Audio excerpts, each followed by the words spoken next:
Over 2 million people live in Riverside County without a local news perspective. Until now. Spirit of Innovation, bringing you the need-to-know and good-to-know local regional county news, creating community and inspiration for business and residents.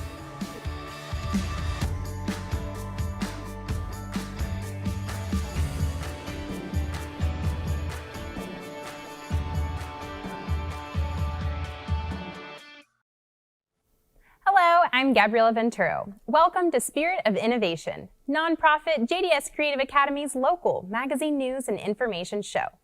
In this episode, we look at how one Temecula community is taking environmental conservation and local wildlife very seriously. In the Need to Know, we explore ways you can beat the heat and keep your pets safe when temps rise. And in the Good to Know, we cover the happenings in our community and much more.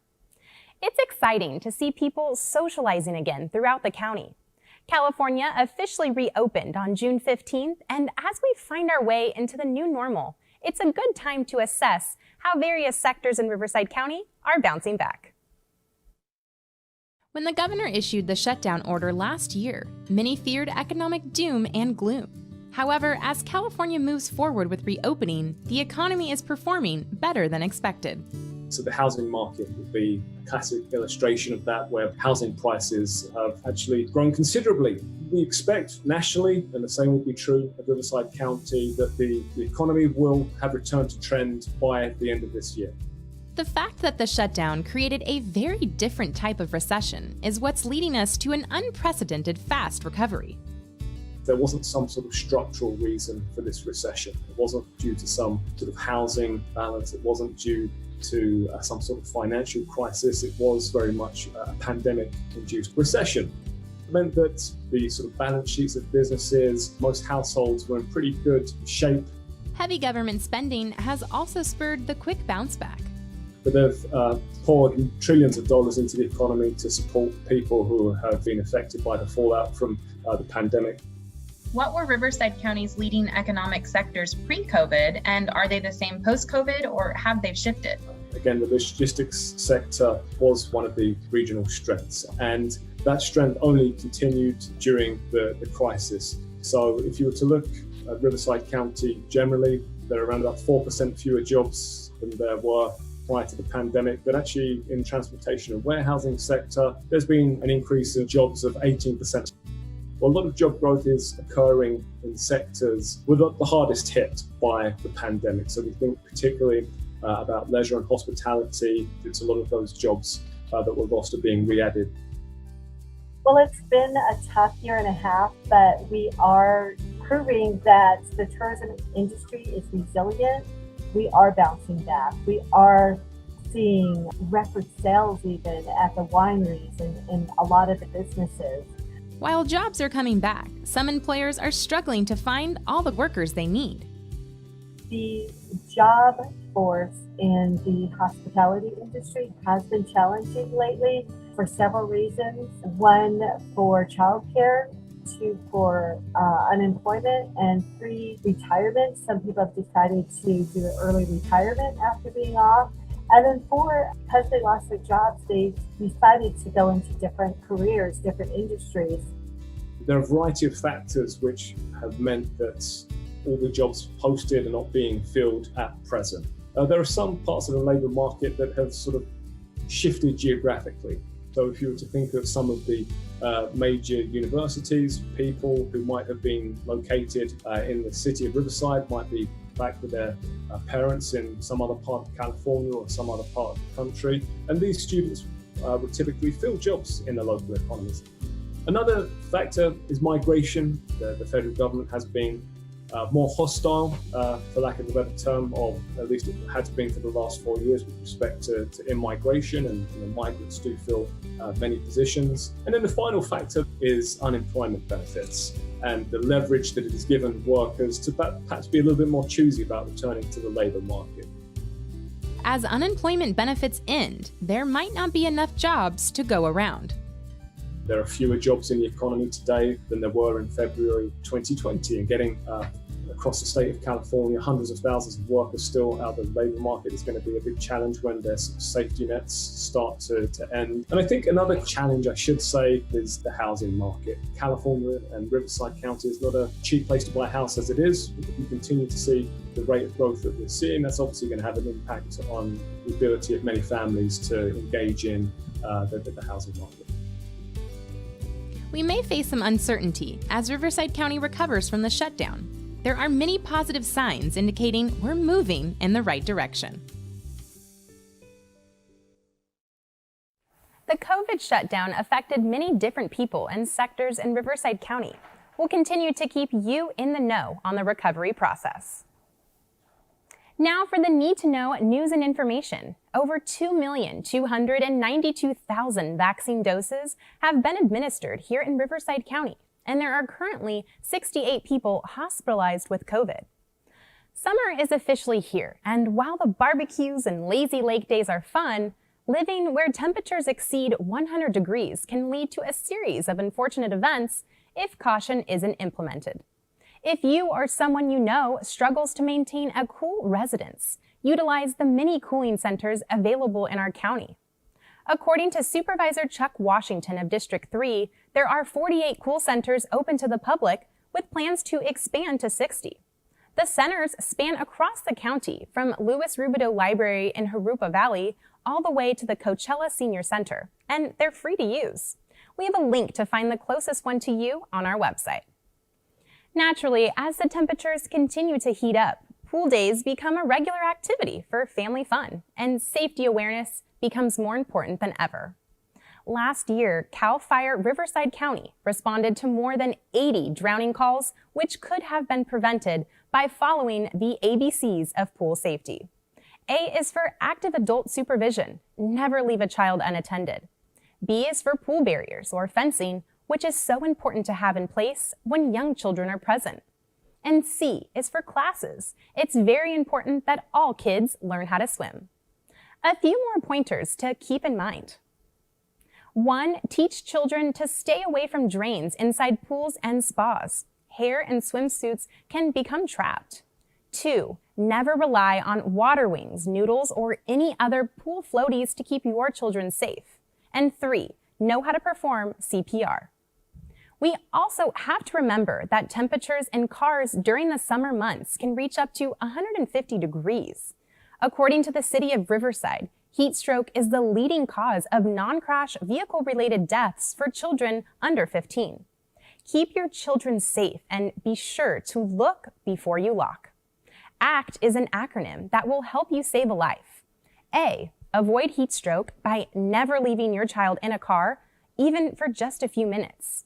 C, create reminders. Put something that you can't leave the car without in the back seat with your child. A cell phone would be perfect for that. And T, take action by calling 911 if you see a child unattended in a car. Pets also need to be safe in this heat. If your pets are kept outdoors, make sure they have fresh, cold water, a shady place to get out of the sun, and keep them from lingering on hot asphalt. If a sidewalk is too hot for human touch, it's too hot for dogs' tender feet pads. And know the signs of overheating. Some symptoms can include excessive panting, difficulty breathing, and drooling. Did you know that one of Temecula's oldest communities was recently certified as a wildlife habitat? Lake Village is a hidden gem nestled just east of Yanez and adjacent to Ronald Reagan Sports Park. This housing neighborhood is home to over 250 families living harmoniously in a friendly habitat among a variety of animals, birds, and plant species. I went out with the SOI crew to learn more.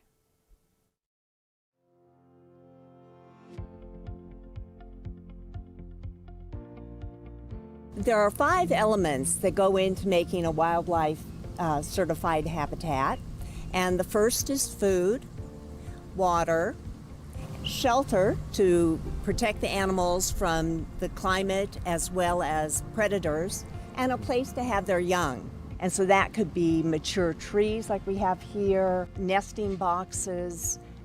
The 5th element is unique to the National Wildlife Federation because it's encouraging sustainable practices.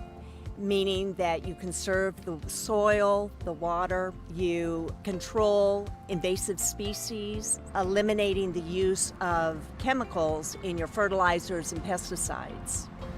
Lake Village has been committed to conservation since its inception due to the fact that we are blessed with the most beautiful waterscape, wildlife consisting of our birds, our animal life, and our aquatic life.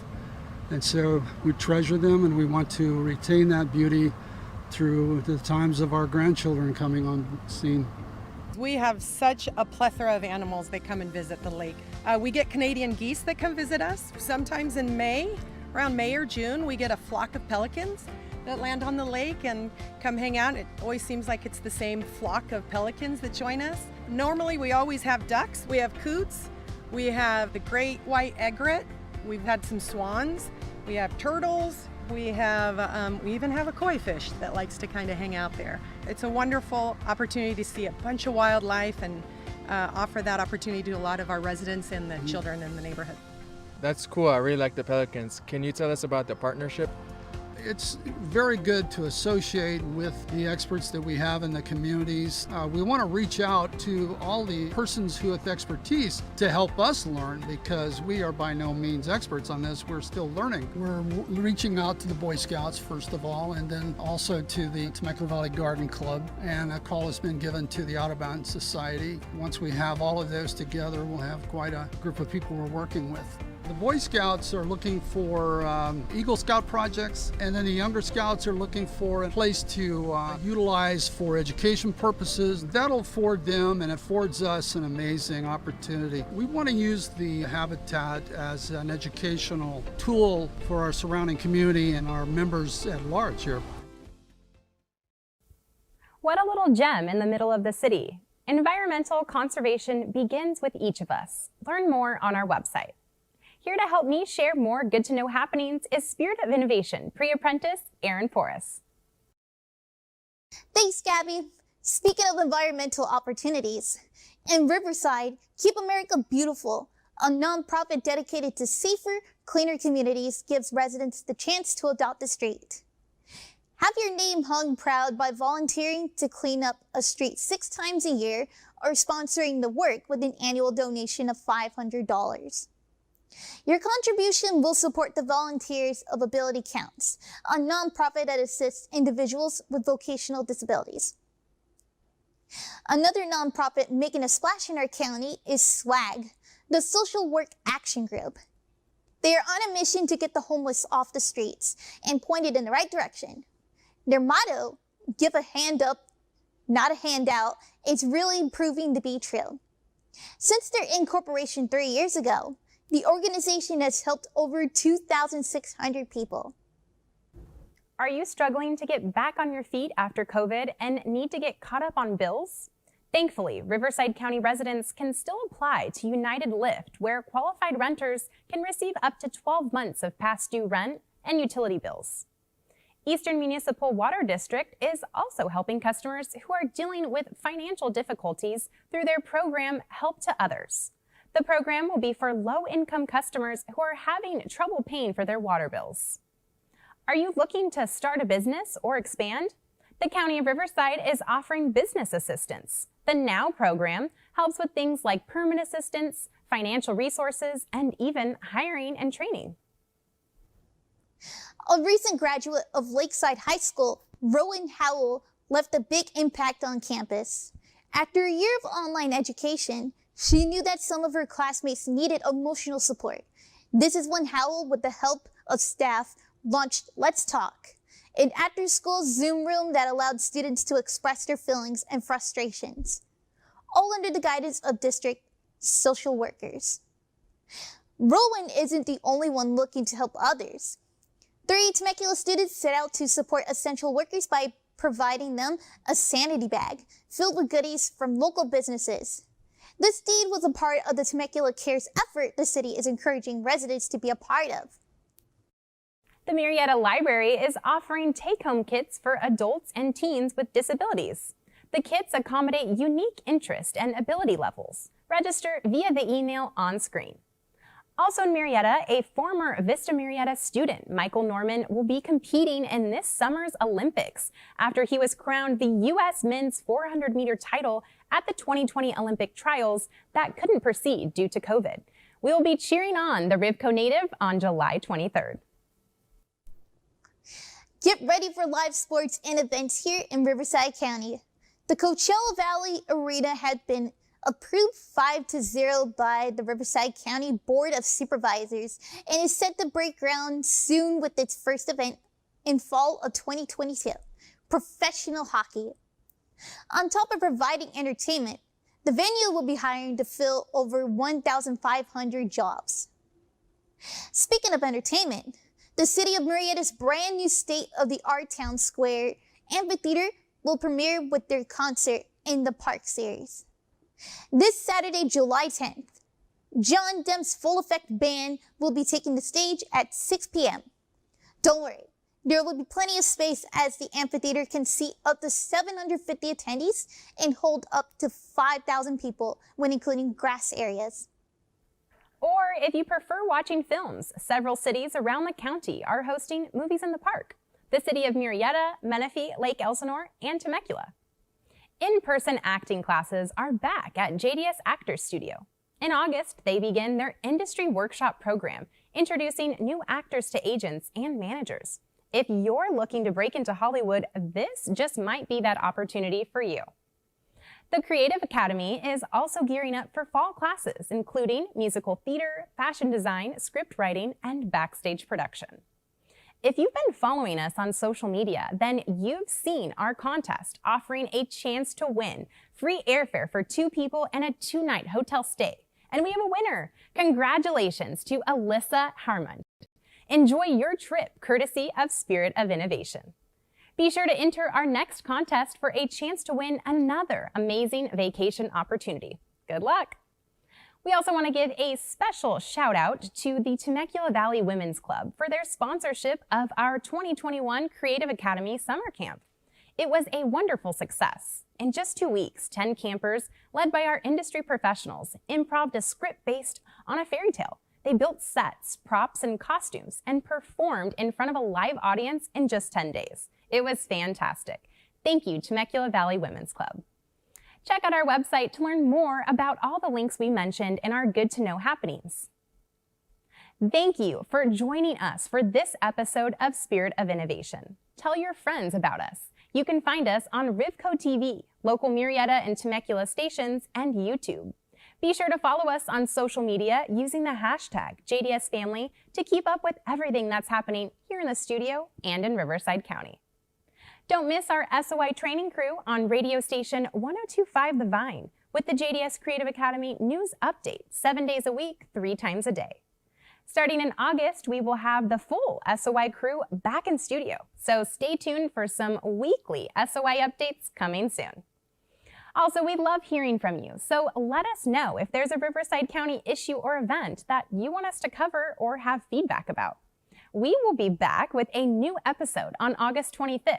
Until then, I'm Gabriela Venturo. And I'm Erin Flores. SOI out.